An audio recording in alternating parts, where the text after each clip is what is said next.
Hello everyone, this is Tanya here from EduTV and I welcome you all to today's interaction on career counseling beyond the to-do list. We often talk about careers in terms of deadlines, forms and next step, but today's discussion is all about looking beyond the really understanding students, their aspirations and their journeys. I'm absolutely delighted to have with us the guest for today, Ms. Melissa Maria, the principal of Global International School, Singapore, with us today. Ma'am, welcome to the program. Thank you so much, Nishi. Tanya and Nishi, yes. Thank you. Thank you, ma'am. Ma'am has got experience and perspective in shaping young minds with add immense value to our conversation today. I also welcome our host for the session for today, Ms. Nishi Mishra, the head outreach at Amity University, Noida, who works very closely with students and schools and truly understand the transition from schools to the higher education division. Thank you, both of you, for joining us today. And I'm sure this will be an engaging and insightful session for all our audiences. Over to you, Nishi. Thanks, Tanya. Thanks for a warm welcome for both of us that you have done. Welcome, Miss Melissa. This is Nishi Mishra. I'm the head outreach, taking care of the outreach, branding, and marketing activities at Amity University, Noida campus. And I'm very grateful that you're here today with us and you'll be sharing your thoughts with us with respect to what career counseling is all about. So thank you, Chaitanya, for choosing this essential topic that we have today, which is career counseling beyond the to-do list. We all have been talking about what is career counseling, how students should be reacting, and what students should be doing, what they shouldn't be doing, what is the to-do list that they should be creating for a better career prospect in future. But ma'am, I understand you have been working very closely with the students. Tell me one thing that you think. Um, there in Singapore, are the parents behaving the same way which is in India? Are the choices of the students same, which is there in India? How it is different? Can you share your experience with us? Firstly, thank you, Nishi, and thank you, Tanya, for having me. It's a pleasure to be on this portal, especially talking about students and what it is for them. It gives me immense pleasure to be here. To address your question, every generation wrestles with the same question: what should I do with my life? And it's a big one, of course. Honestly, there's never a straight answer. So I've spent years, like you said, sitting with students in that moment where everything feels possible and also terrifying. So today, I just want to tell the audience that I want to just share what I have noticed quietly through some of those conversations. And if you ask me about students in Singapore and students in India and about parents, well, when we compare student choices in Singapore and India, the difference isn't ambition, it is actually the environment. So, to all the parents, both in Singapore and India, in Singapore, students benefit simply because of the structured guidance, the early exposure, and the clear pathways. This allows them, to articulate their interest in emerging fields. For example, sustainability, data ethics, global policy. Not because these children are any extraordinary, but simply because these ideas are visible to them. They are discussed in their daily life. In India, what I have noticed is that choices are often influenced more heavily by family expectations, affordability, and most importantly, access. Many students, they begin with conventional options, not due to the lack of imagination, but because those paths feel very safer and more familiar. But Nishi, what has struck me, how quickly our Indian students adapt once exposure is provided. When they see wider possibilities, their ability to recalibrate and think globally is remarkable. Therefore, aspirations exist everywhere, not only India, Singapore, but world over for students. Opportunity shapes how early it finds its expression. Thank you so very much, Miss Melissa. I think the very crucial point that you have mentioned here is the adaptability of these students. Having said that, coming back to our topic, and this is one of the most important, or I would say quintessential thing. What do you think should be included as a part of a quintessential portion of career planning? We have been talking about you have to do career counseling, you have to go and visit the universities that you wish to apply, but including all, what do you think should be taken care by parents and students globally so that all their stuckness, confusion gets, verified or gets simplified at this point in time? Nishi, career planning for me, it has never been a neat checklist of degrees, universities, job titles. For me, it begins somewhere very quiet with self-awareness, knowing for students what energizes them, what quietly drains them, how do they respond to challenges, and most importantly, how do they learn best. Second thing is about exposure. I've said it in my first question and I repeat it. Careers make sense only when students see how work actually unfolds in the real world. And above all, career planning today demands adaptability. You've used this word because the idea of fixed career is rapidly disappearing. Yeah, I true. so clearly remember a student, top of her class, brilliant at biology, and she wanted to be a doctor. So we talked a lot, and slowly she realized she loved solving problems, but patient care wasn't her cup of tea. Later, she found biomedical engineering, and when she said, "This feels right," I could feel it in her voice, relief, excitement, calm.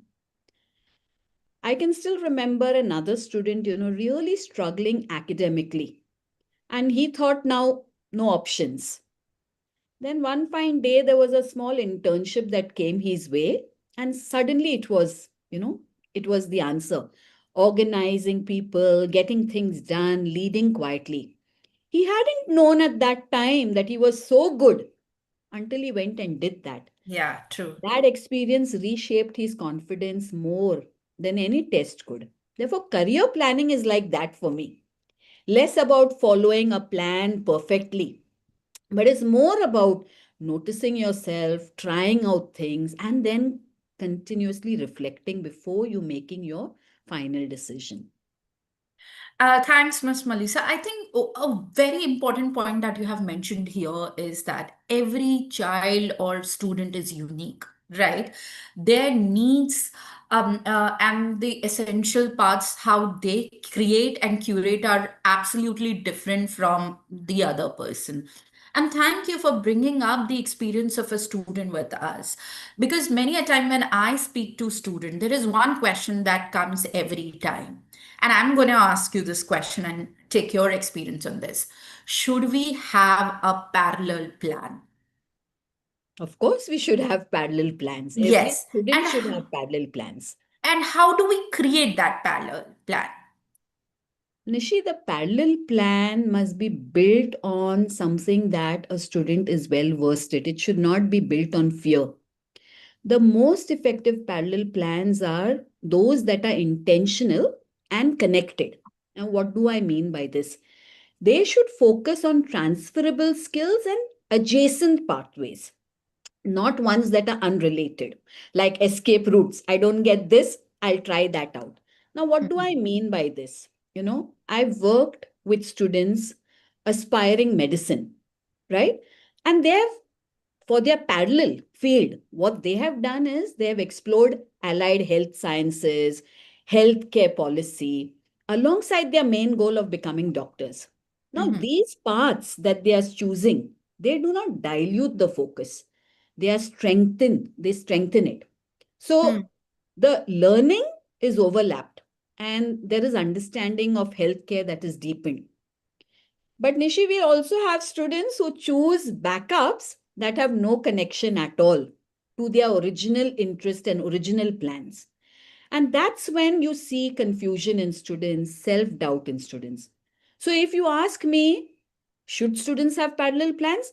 Of course, they should have parallel plans. But those parallel plans should offer reassurance and flexibility, not a quiet signal that you don't believe in yourself. So, something that runs parallel, yeah, work alongside. That is my suggestion. Thank you, ma'am. A very good point that you have mentioned here, and I have noted it down, which is reassurance and flexibility. That doesn't go with the student life or the career planning, but also it goes with our life skills, particularly. That anytime we want to have a second plan or a parallel plan, we should have reassurance of what we went wrong or how we can do it better, alongside the flexibility of not getting our original value killed in the process. Diluted. Yes. Coming down to my next question, which is actually originated from the skills, that transferable skills that you have mentioned here. And this term of transferable skill is used a lot amongst our fraternity. We talk about career counseling. A lot of people talk about transferable skill. So I would like to understand from you, what do you actually understand by transferable skill, and why it is even important for students to develop at this point in time for a better future ahead? I gave the example, Nishi, of the student, who wanted to Yes. be a doctor. And she did everything in her capacity. She was a great student at biology, so she learned her concepts well. She did what she had to do. What do I mean by transferable skills is using that knowledge that I have gained from what I want to do to apply it to some other fields that are connected. So, if, for example, I want to work in healthcare, I definitely need to have understanding of my concepts well. I may not end up becoming a doctor, but that knowledge that I have gained or the skills that I used to develop observation, maybe your communication skills, your ability to analyze, deduce, I will need all of these also in the field that I may not choose. Like, for example, I go for healthcare, I go for healthcare policies, right? So transferable meaning from your base, whatever skills you have attained, I should be able to use it in the other areas as well. Is as simple as wanting to become an engineer, to wanting to become an architect, what are the skills needed and how do I use those in other parallel fields?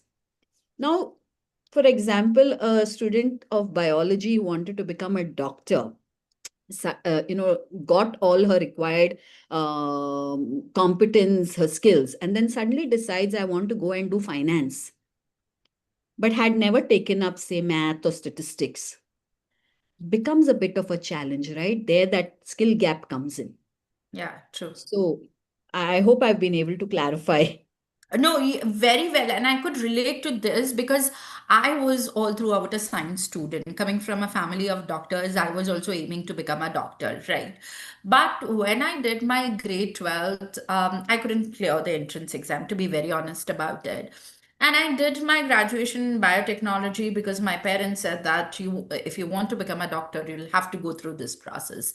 At least you do BSc, MSc, and you have to retain the kind of the knowledge that you had gained in your grade 11th and 12th. And the moment I broke out this news that, look, I'm not able to do this, maybe my passion lies somewhere else.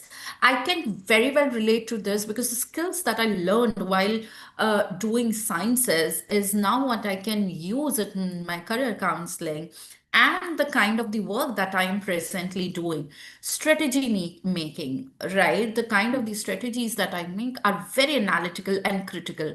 And that is what I have gained from the sciences that I've learned, that you have to be research oriented. How well you have developed your research will also pave paths for your success of what better strategies that you have created. So I think you have very well cumulated what we wanted to deliver it to these students. Always, we ask principals, you give advice and guidance to students. But I want to ask you one thing. what one guidance would you like to give it to teachers, counselors, education consultants to deal with these students who are confused choosing their career? So one piece of guidance. Thank you. Thank you. Sorry, just give me a bit. Huh? Yeah. I mean, well, if you are talking about students, most importantly, and this would apply also to parents, I would say, Hmm. and us as educators also. I Hmm. would always tell the students, don't chase certainty too early. Yeah. That is going to be absolutely this. Careers today, all of us have to understand, are rarely linear. They are not a straight road anymore. And True. for us to understand that that's not a failure, it's perfectly acceptable to evolve, to shift, most importantly, to recalibrate, right? So I often tell students that your first job isn't a final verdict of what you're going to be. It's like a classroom. Look at it like a classroom. What you learn there matters far more than the title of your first job. Yeah, true. Because so many times, Nishi, I mean, I've been in this field now for the last 35 plus years, seen so many students graduate, they are in the workplaces now. Many a times they started their first job never expecting to be there. And yet, because they stayed curious, because they stayed open, and they kept reflecting, today they have grown into careers that they love. So your first job is not your last job, right? And Hmm. perhaps the most important thing for all, no choice that you make is ever wasted. It only deepens our self understanding, self belief. And if we keep noticing ourselves, what is it I like? What is it that ticks me? What is it that drains me? All these things are something that are going to only help us in, having this final career choice that we make or the path that we choose. Thank you, Miss Melissa. I think I have got great learning in terms of understanding how life skills can be a part of the career counseling and which is beyond the to-do list. So most of the time what we do is we create a to-do list. There is a checklist. These are the type of the colleges that I want to fix. This is the kind of the place that I want to go for my undergraduate degree program. This is the kind of the faculty I want to do and the program that I want to do. But beyond that, I think the extreme crucial point that we don't talk about, are we worth for this? Are we adaptable for this? And the kind of the adaptability that you have talked about. So these are the kind of the questions that are beyond the counseling list that we are talking about, that should be asked not only by the career counselor to the students, but the students should be asking themselves, is it worth? Do we have a plan? Am I passionate about this? So I think, thank you very much for enlightening us with these kind of words that you have put in through. I am sure the food for thought that you have given to us for today would be remarkable pavement for people to decide what kind of careers that they want to do. And before going on any kind of to-do list, it is important that you understand yourself. I think it's So critical, absolutely critical, I think. And Nishi, just to kind of, sum it all up, I've always heard in this whole field of career counseling and guidance for students, concepts like passion, skills, academics, and the question is, do we need a sum total of it? Do we need one more than the other? Which one is true. important? So I personally look at it as a three-leg stool. You know, you pull out one, that stool will collapse. You need all three. You Yeah, need passion, you need life skills, like you said, or transferable skills, and we true. need our academics as well. Good foundation for it, because each one of it is important, right? And so for students who are listening, make sure that at least two of these you are strong with. Third one will automatically get developed. Either it's your passion, and based on your passion, you build your skills and then slowly grow your academics, or the other way. But make sure that you focus on these. Thank you, Miss Melissa. I think the three things that I have learned for today is that amalgamation of passion, skills, and even, so to say, academics. All three things are extremely crucial point for any student to decide upon where, what career, what they want to choose. And I think all three of them plays a important role in their life. Thank you, Miss Melissa. Thank you, Tanya, for Thank having me here. It was a great discussion. Early morning starting with these kind of discussions makes your day even more powerful, passionate, and productive. thank Thank Thank you. you. you, Nichin, Thank and you. thank Thank you, you so Tanya, much, for having Melissa me. ma'am, for sharing your valuable insights and experiences with us today. I'm sure the checklist that you've shared with us, the perspective that you've shared with us, go beyond the checklist and the to-do list that the students usually prepare. And all our viewers are definitely going to benefit out of it. Let it be the parents, students, or even the other educationists for that matter. Thank you. Thank you, Nishi, for steering this conversation so thoughtfully and making it very engaging. Thank you, everyone. Tanya signing off from EduTV.